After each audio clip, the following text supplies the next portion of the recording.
Assalamualaikum warahmatullahi wabarakatuh. Yang terhormat dosen penguji ujian kinerja PPG Universitas Negeri Yogyakarta. Perkenalkan, nama saya Muhammad Fikri Fahrul Wazi dari SMK Negeri 6 Garut. Saya merupakan mahasiswa kimia PPG dalam jabatan kategori 1 gelombang 2 tahun 2022. Assalamualaikum. Waalaikumsalam warahmatullahi wabarakatuh. Assalamualaikum warahmatullahi wabarakatuh. Waalaikumsalam warahmatullahi wabarakatuh. Gimana kabarnya hari ini? Alhamdulillah.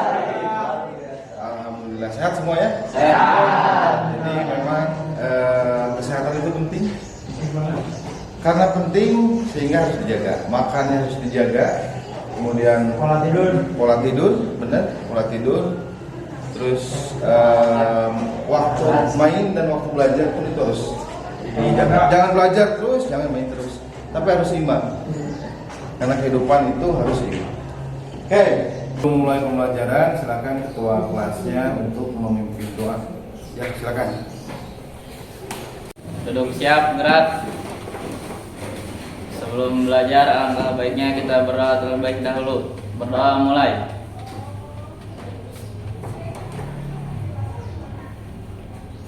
Selesai. Aku mau absen dulu ya? Ya, Pak. Oke. Sekarang kita absen dulu. Kelas 10 TKD 3.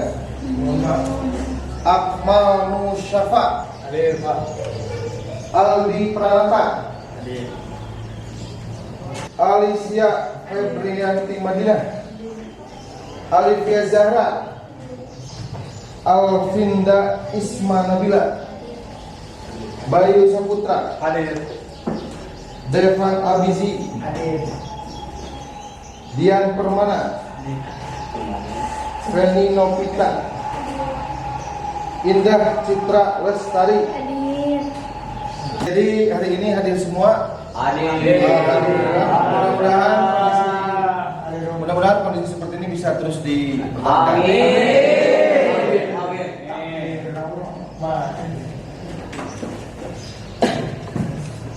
Oke, jadi hari ini kita akan belajar masuk ke materi baru, submateri baru, walaupun materinya tetap di struktur atom. Namun materi prasyaratnya atau yang harus kalian pahami sebelumnya itu terkait perkembangan teori atom. Di mana minggu-minggu kemarin sudah kita bahas terkait perkembangan teori atom. Perkembangan teori atom itu kalau kalian masih ingat ada berapa? 5. 1. Tahun 2. Tahun 3. Rutherford. 4. Bohr. Dan 5. Masih ingat ya? Masih. Oke, jadi materi perkembangan teori atom itu menjadi prasyarat supaya kalian bisa lebih mudah memahami di materi yang akan kita pelajari hari ini. Oke? Oke, siap? Oke, untuk tujuan pembelajarannya di materi hari ini itu ada 3 ya. Yang pertama, peserta didik mampu mengidentifikasi partikel penyusun atom berdasarkan media dan bahan ajar melalui diskusi kelompok dengan benar. Kemudian peserta didik mampu mendefinisikan nomor atom dan nomor massa berdasarkan media dan bahan ajar melalui diskusi kelompok dengan benar. Dan yang terakhir, peserta didik mampu menentukan jumlah proton, elektron, dan neutron dari atom netral atau ion berdasarkan notasi unsur melalui diskusi kelompok dengan benar. Jadi ketiga tujuan pembelajaran ini itu menjadi patokan, menjadi syarat, indikator ketercapaian kalian dalam pembelajaran. Kalau kalian sudah bisa memahami ketiga tujuan pembelajaran ini, berarti materi pembelajaran kita hari ini itu dianggap selesai. Paham? Oke, sebelum kita masuk ke materi utama, jadi ini ada soalnya Bapak buat di aplikasi Kahoot. Jadi nanti kalian silahkan masuk ke aplikasi Kahoot, masukkan pin yang di depan, ya. Ini di dalamnya ada beberapa soal yang kemudian nanti akan kita jawab sebagai pretest, ya. Oke. Silakan untuk gabung. Oke, sudah ada beberapa yang gabung. Yuk, yang lain gabung lagi.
Sudah masuk semua, kita mulai, ya. Siap-siap.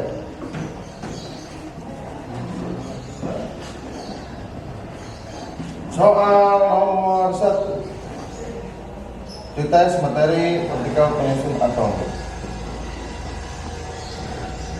Oke, bisa dilihat di depan atau bisa dilihat di handphone kalian masing-masing. Di bawah ini merupakan partikel dalam inti atom yang dihasilkan berdasarkan eksperimen hamburan sinar alfa adalah elektron, proton, neutron, atau ion. Sudah 12 yang menjawab. Waktu tinggal 5 detik lagi. Oke, kita lihat. Ternyata jawabannya proton, ya. Kita lihat siapa yang menjawab benar. Poin pertama, Bayu Saputra M. Tepuk tangan Bapak Bayu.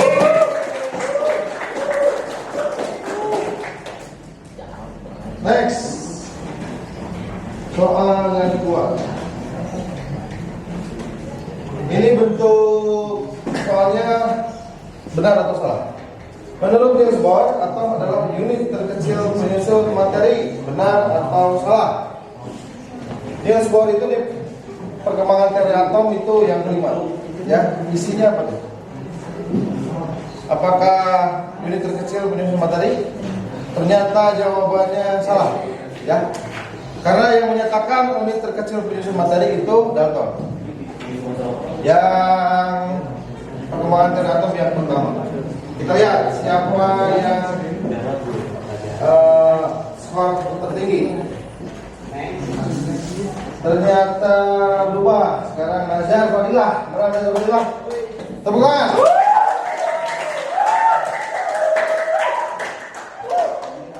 Ini soal yang terakhir, ya. Soal yang terakhir, percobaan menambahkan sinar katoda menghasilkan partikel bermuatan negatif yang disebut elektron. Benar atau salah? True or false?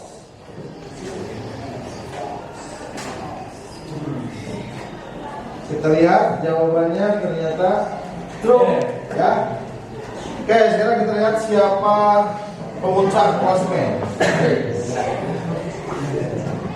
Podium ketiga, Alicia.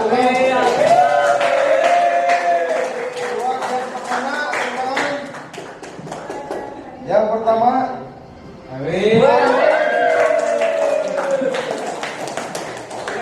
selamat Arifin.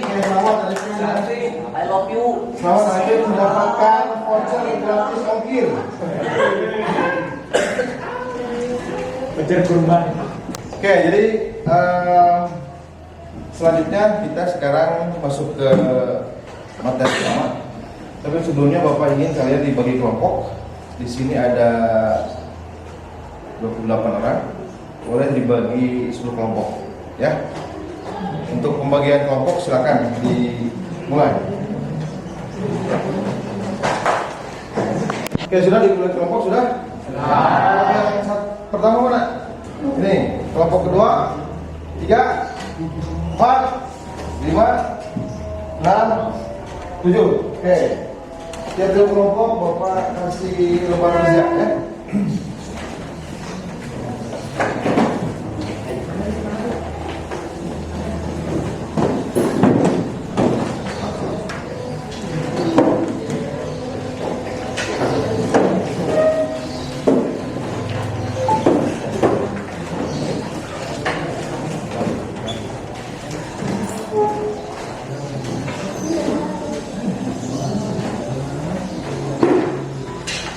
Oke, silakan identitasnya diisi dulu.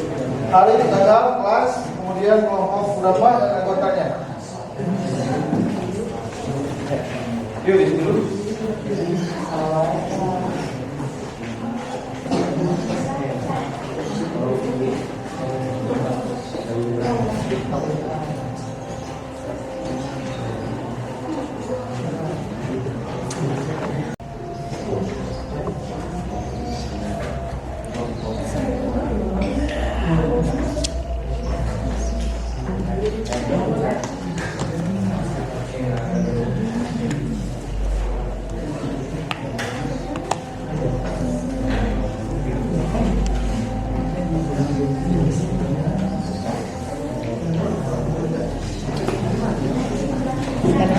Habisnya.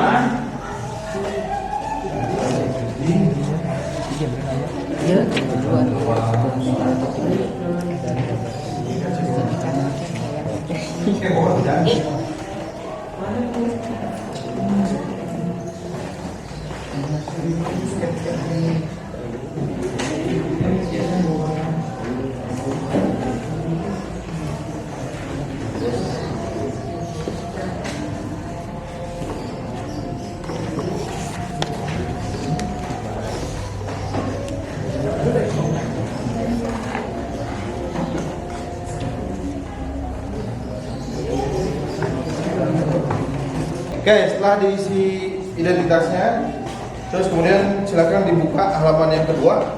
Di situ ada petunjuk untuk peserta didik. Jadi petunjuk di sini merupakan langkah-langkah yang akan kita lakukan, ya, berdasarkan lembar kerja yang sudah dibagikan. Langkah pertama atau di lembar kerja ini ada 7 langkah. Langkah yang pertama stimulasi. Jadi nanti Bapak tampilkan video, terus kemudian silakan kalian simak videonya dan apa yang kalian tangkap dari video tersebut, pesannya. Langkah yang kedua, problem statement. Itu identifikasi masalah dari video, kira-kira masalah apa yang muncul. Yang selanjutnya data collection, itu pengumpulan data, nanti ada di LKPD, silakan diisi. Kemudian data processing, pengolahan data, itu langkahnya ada di LKPD juga. Verifikasi untuk pembuktian ini setelah kalian mengisi LKPD, nanti masing-masing kelompok presentasikan ke depan. Kemudian yang terakhir itu ada generalisasi atau menarik kesimpulan, ya. Langkah-langkah tersebut bisa kalian baca di halaman kedua. Oke, sekarang kita lihat halaman ketiga. Di langkah stimulasi itu bisa kalian scan, medianya ada di itu, bisa kalian scan. Atau bisa kalian lihat videonya di depannya. Bapak putarkan videonya. Videonya pun ada di medianya. Medianya ini bisa sekali.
Jadi video untuk stimulasinya bisa kalian buka di media atau kalian perhatikan video di depannya.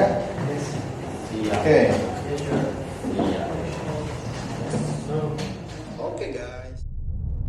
Oke guys, kalau kalian nonton film Iron Man dari pertama, Tony Stark terus mengupgrade teknologinya. Teknologi di dadanya tepatnya. Pada film pertama yaitu ada arc reaktor. Di film kedua ada tentang elemen baru Tony Stark. Nah, pada film terakhirnya di Infinity War yaitu ada nanoteknologi. It's nanotech. You like it? Mungkin bagi kalian teknologinya lebih tidak masuk akal. Bagaimana bisa kostumnya berubah-ubah bentuk sesuka hatinya? Tapi tunggu guys, sampai kalian mengerti nama teknologi itu apa. Karena dalam fakta sebenarnya, nanoteknologi bukan teknologi biasa. The game of science has different rules when you play it in the nanoscale. We are able now to atom by atom design new materials with designer functionalities. Ia bisa mengubah sesuatu menjadi tampak tidak masuk akal. Karena itu guys, simak terus video ini karena kita akan membahas teknologi yang lebih kecil dari virus tapi bisa mengubah segalanya. If you can get things to build themselves, just as in biology, we build ourselves. Ini adalah ENIAC, komputer pertama yang dibangun di Perang Dunia Kedua. Besarnya satu ruangan dan pengoperasiannya sangat rumit. Sampai kemudian di tahun 1980-an muncul Bill Gates dan Steve Jobs yang menggagas personal komputer yang kita kenal sekarang sebagai PC. Di mana komputer akhirnya bisa dimiliki oleh setiap orang dan bisa ditaruh di atas meja. Kemudian muncul laptop, komputer yang bisa dibawa kemana-mana, dan hari ini komputer bisa masuk ke saku kalian dalam bentuk smartphone. Mengapa itu bisa terjadi? Itu terjadi karena transistor, komponen utama dari komputer yang ukurannya terus mengecil. Dari transistor jadul yang berbentuk tabung ganti ke komponen elektronik yang lebih kecil dan terus mengecil sampai ditemukannya teknologi semikonduktor yang membuat transistor ukurannya bisa lebih kecil dari diameter rambut manusia. Sehingga chip di smartphone kalian yang ukurannya tidak lebih besar dari ibu jari bisa berisi miliaran transistor. Hari ini ukuran transistor sudah mencapai 5 nanometer, hampir sekecil DNA manusia.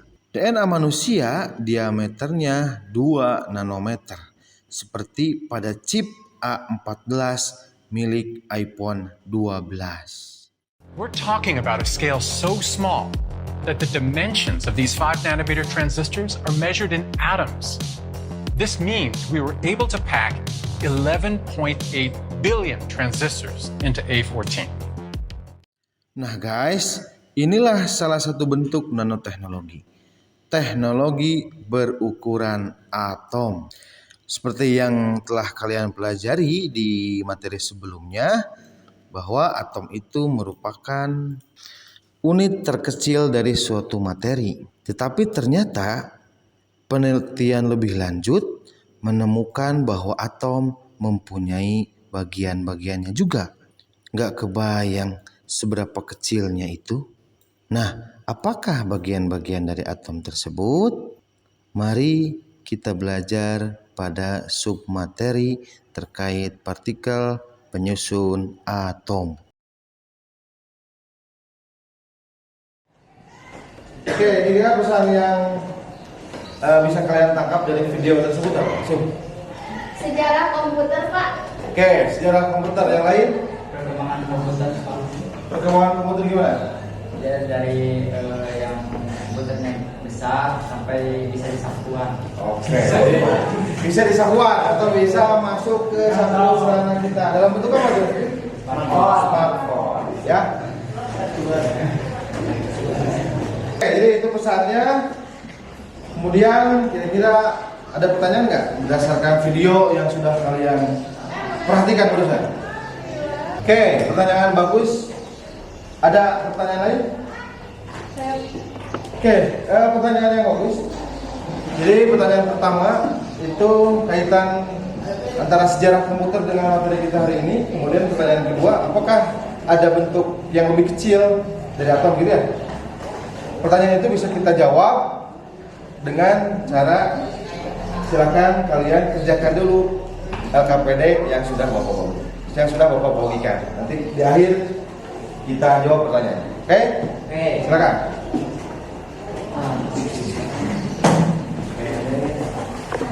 Oke, jadi kita masuk ke tahap yang pertama, yaitu stimulasi. Di mana stimulasi ini kalian buat pertanyaan atau mengidentifikasi masalah dalam bentuk pertanyaan terkait video yang tadi, seperti yang sudah diajukan teman-teman kalian tadi.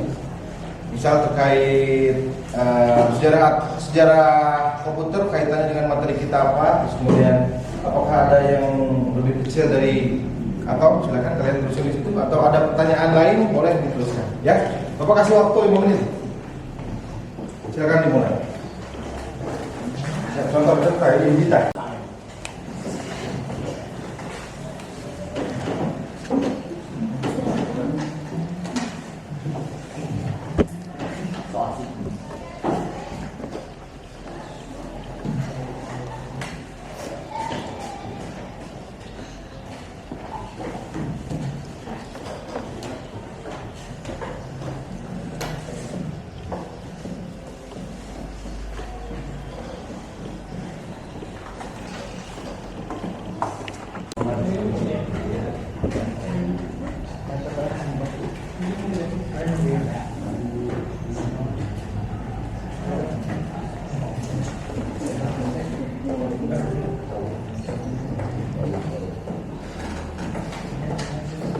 Sodorkan.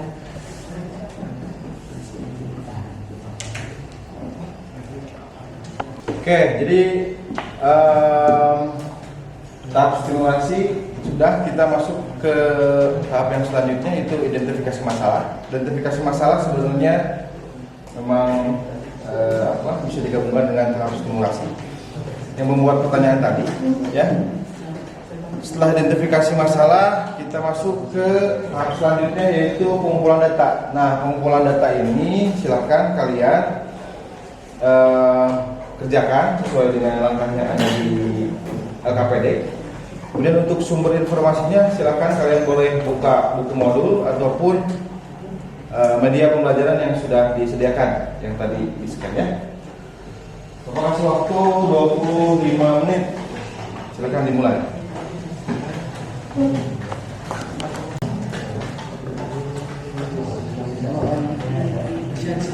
Elektron.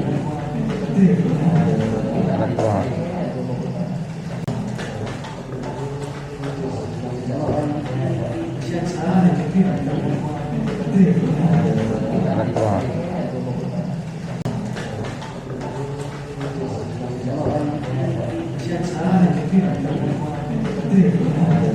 Elektron.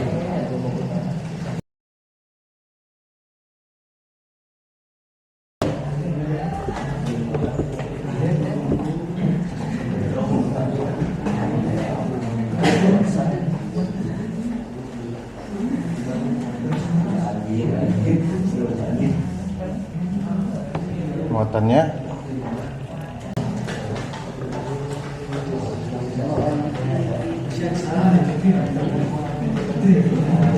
elektron.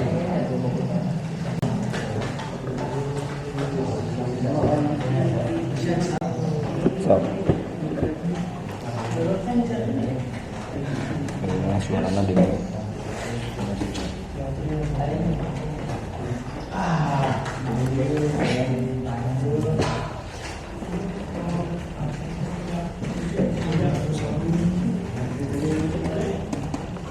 Oke, pengumpulan data selesai. Sekarang kita masuk ke pengolahan data.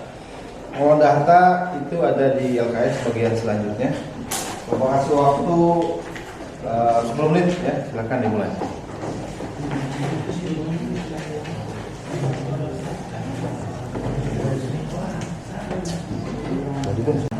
Ya, proton partikel bermuatan positif.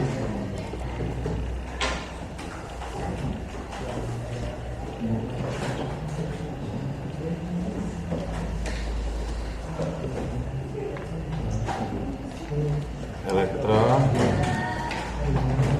partikel bermuatan negatif.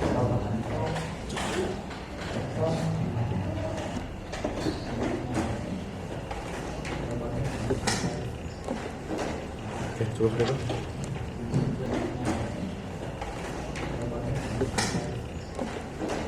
Oke, cukup dulu. Ya, proton partikel bermuatan positif.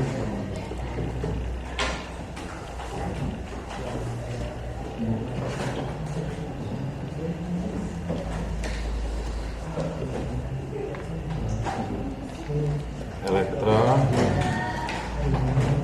partikel bermuatan negatif.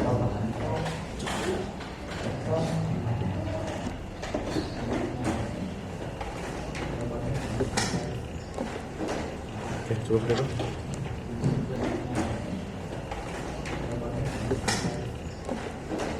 Oke, cukup dulu.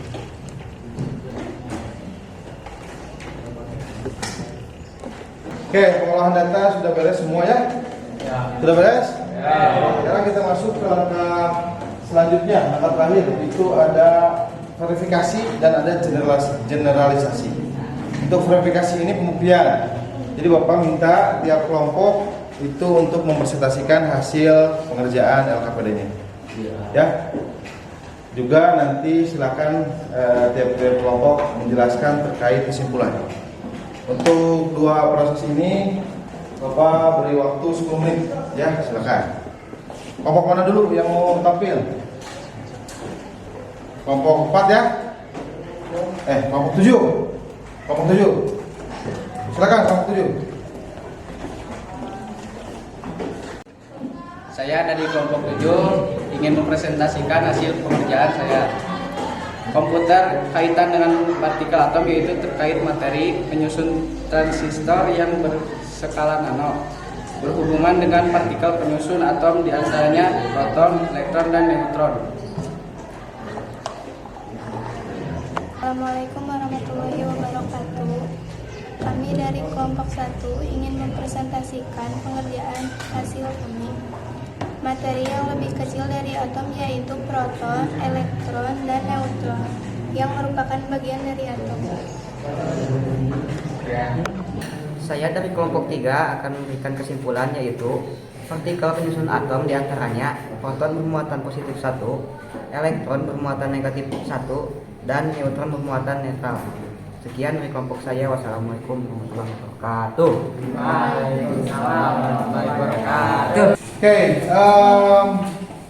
jadi kegiatan kita hari ini sudah cukup. Oke, sebelumnya silakan kita kasih tepuk tangan dulu untuk kita semua.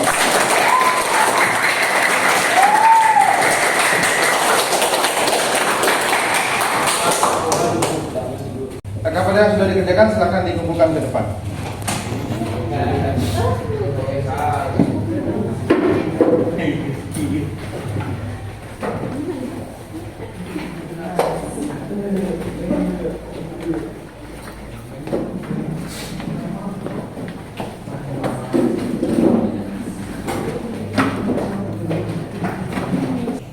Oke, dari materi yang sudah kita pelajari hari ini, apakah ada yang masih belum jelas? Saya Pak, Ya, apakah semua benda di bumi ini tersusun dari partikel proton, elektron, dan neutron atau tidak? pertanyaan yang bagus ya. Apakah benda di bumi kita ini semuanya tersusun dari partikel proton, elektron, dan neutron atau tidak? Seperti yang sudah kita pelajari, bahwa partikel proton, elektron, dan neutron ini merupakan partikel penyusun atom, di mana atom ini merupakan partikel penyusun materi. Jadi semua materi yang ada di bumi kita itu tersusun atas atom-atom. Makanya apa? Makanya materi yang ada di bumi kita ini pastinya juga tersusun dari partikel proton, elektron, dan neutron, karena itu merupakan bagian dari atom. Gitu ya? Ya Pak. Oke. Ada lagi pertanyaan? Tidak. Cukup jelas? Yuk. Oke, jadi bisa kita tarik kesimpulan dari materi yang sudah kita pelajari, bahwasanya atom itu mempunyai bagian yang lebih kecil, di mana bagian yang lebih kecil itu ada proton bermuatan positif, elektron bermuatan negatif, dan neutron bermuatan netral. Ya.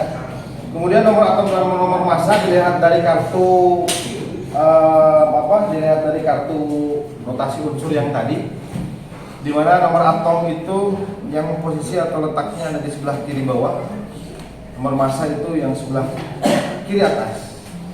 Kemudian untuk menentukan jumlah proton, elektron, dan neutron, ya itu jumlah proton dan elektron itu berdasarkan nomor atom yang ada di kiri bawah.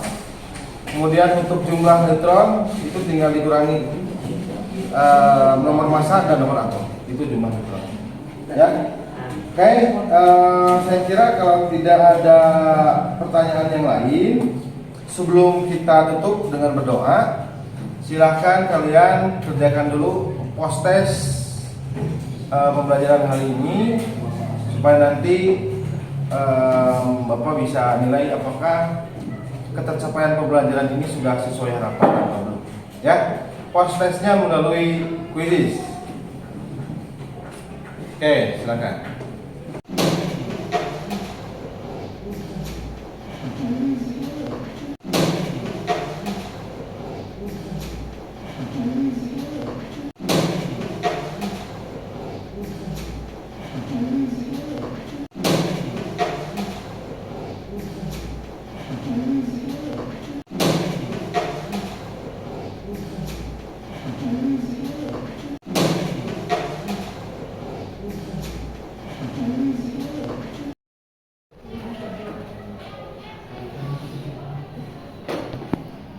Oke, contoh begini biasanya.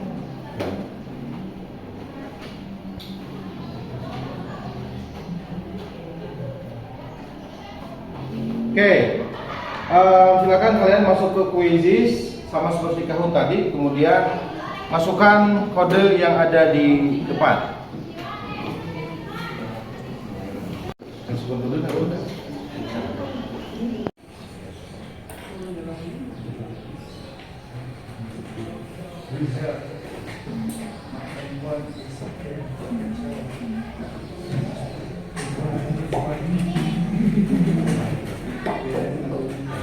Oke, silakan dimulai pengerjaannya.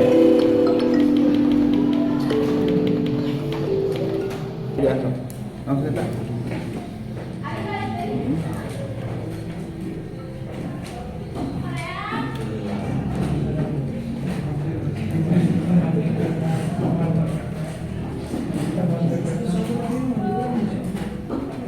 Sok atuh. 18. Wih, sini.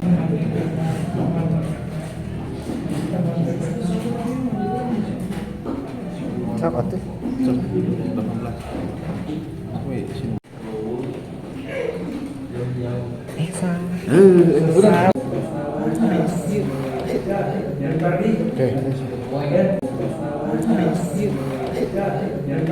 Oke, jadi udah selesai. Nanti Bapak lihat hasilnya. Mudah-mudahan nilainya semua bagus ya. Untuk hari ini saya kira cukup. Kemudian untuk pertemuan selanjutnya kita akan mempelajari terkait isotop, isobar, dan isoton. Ya, untuk itu sebelum kita pulang, silakan ketua kelasnya untuk memimpin doa. Silakan. Duduk siap, gerak. Sebelum pulang, alangkah baiknya kita berdoa terlebih dahulu. Berdoa mulai.